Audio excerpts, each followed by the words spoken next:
তুই আমার বসরে বহুত কষ্ট দিছস, একমাত্র তোর জন্য।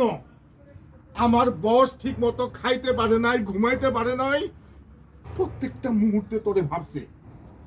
তুই কি ভাবছস তুই বসরে কষ্ট দিয়ে তুই বাইসা থাকবি? তোরে তিলে তিলে কষ্ট দিয়ে মারুম।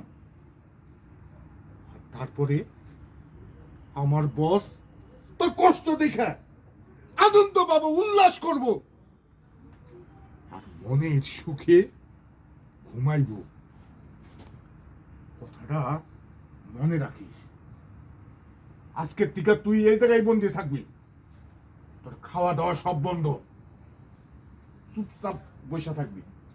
যদি কোন রকম চিল্লা পাল্লা করস তাহলে টুটিটা ধইরা বাইরা ফলামো। আয় আয় আমার সাথে, আজকের থেকে তোর ঠিকানা এখানেই।